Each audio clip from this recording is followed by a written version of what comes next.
बातचीत हुई थी, जो टेलीविजन मीडिया से उनकी आखिरी बातचीत थी। क्या कुछ कहा था इस दौरान महेंद्र कर्मा ने और कांग्रेस के नेतृत्व पर उनकी क्या राय थी, वो सुनते हैं। छत्तीसगढ़ में इन दिनों आदिवासी आरक्षण और जो लाठीचार्ज हुआ था विधानसभा घेराव के दौरान आदिवासियों के साथ, उस बात को लेकर राजनीति बेहद तेज हो चुकी है और राजनीति इस कदर हावी हो गई है कि कांग्रेस पार्टी लगातार सत्ता पक्ष पर दबाव बनाने पर लगी हुई है। उस वक्त के दौर को लेकर पूर्व नेता प्रतिपक्ष जो है महेंद्र कर्मा जी, कांग्रेस के वरिष्ठ कांग्रेसी नेता, उनसे बात करेंगे। सर, ये जो पूरी सियासत गर्म है प्रदेश में, आप उसको किस चश्मे से देखते हैं? देखिए, ये जो सियासत है वो आदिवासियों के दम पर है। आदिवासी जिस पार्टी के साथ जाएगा, सियासत उसके साथ रहेगा या सियासत उसका रहेगा, सियासत पे कब्जा उसका रहेगा। ये 2 बार के बीजेपी 1 और 2 टेन्योर में ये बात प्रमाणित हो चुका है। और इसके पहले यहाँ के आदिवासी कांग्रेस के साथ थे और अब राजनीतिक रूप से यहाँ का आदिवासी समझ गया है कि उसके बिना हुकूमत का दावा कोई दूसरा कर नहीं सकता।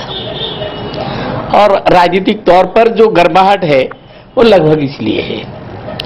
और जहां तक एक घटना वाली बात है, उस मामले में मैं यही कहूंगा कि जहां पे आदिवासी गोंडवाना भवन वो गैदरिंग पॉइंट था, वहां पे जमा होना ही था। कोई हर मोमेंट के लिए, हर कोई बड़े काम के लिए एक ऐसा पॉइंट होता है जहां पे आदमी जमा होते हैं। तो वैसे ही गोंडवाना भवन एक गैदरिंग पॉइंट था और वहां से वो चले ही नहीं थे और पुलिस ने लाठीचार्ज किया। मैं समझता हूं कि एक प्रकार से घर में घेर के उसने मारा। बीजेपी की निंदा इसलिए हो रही है कि उन्होंने आदिवासी, और वैसे भी विधानसभा घेरने के लिए गोंडवाना भवन से लेकर विधानसभा की दूरी कहाँ है और विधानसभा की ओर बढ़ने वालों के लिए बैरिकेड्स कहाँ लगते हैं, ये सभी को पता है। तो सर, बेहद ही लोकप्रिय आदिवासी नेता, सर ये बताइए कि जो पूरा मामला आ रहा है राजनीतिक चश्मे से अलग, जो आदिवासी समाज है, अगर वो सरकार के खिलाफ इस दौर में चला गया है, बस्तर बंद का भी आह्वान हो गया है, तो क्या सरकार इस बात को लेकर सचेत हो जाए कि तिकड़ी नहीं बना पाएंगे डॉक्टर रमन सिंह? देखिए, रमन सिंह तिकड़ी बनाता है या नहीं बनाता, सवाल वो नहीं है। सवाल है कि अब आदिवासी अपने आन बान और शान पर जो सरकार ने अटैक किया उसको किस रूप में लेता है, ये इस पर निर्भर करेगा। उस वक्त का दौर सर, आप नेता प्रतिपक्ष थे, कांग्रेस काफी मजबूत दिखाई देती थी। इस दौर में भी कांग्रेस ने जो रुख अख्तियार किया है, सदन के भीतर की बात कही जाए या सदन के बाहर की बात की जाए, क्या लगता है कि कांग्रेस किस दिशा में है और कितना फायदा मिल पाएगा आने वाले चुनाव में? देखिए,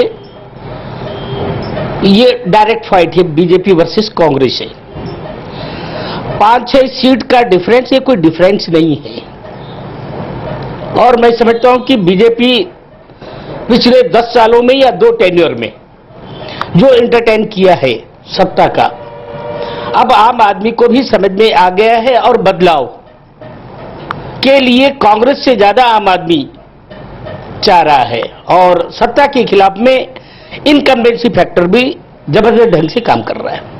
सर, कांग्रेस पार्टी में गुटबाजी की बातें भी आती हैं, जोगी जी, चरणदास महंत जी, पटेल जी, चौबे जी, आपका भी कुछ समर्थक हैं, तो क्या ऐसा नहीं लगता है जो ये खबरें जो आती हैं लोगों के बीच, उसका कुछ नुकसान हो पाएगा? निश्चित तौर पर गुटबाजी जब फ्लोर पर दिखता है, उसका खामियाजा उस संगठन को भुगतना पड़ता है जिसके अंदर जो गुटी नेता लोग हैं आपस में लड़ रहे होते हैं। तो मैं समझता हूं कि कमोबेश हम दोनों इलेक्शंस में इस गुटी राजनीति के भी शिकार हुए हैं। मतलब अंदरूनी जो नुकसान जो हमको हुआ वो गुटी राजनीति की वजह से हुआ। और हम सब लोगों को कोशिश यही करना चाहिए, कम से कम 2013 तक ये अपने गुटी महत्वाकांक्षाओं को दरकिनार करते हुए कांग्रेस के लिए हम सब लोग मिलकर काम करें। कुल मिला के आपका ये मैसेज रहेगा सर, जो कांग्रेस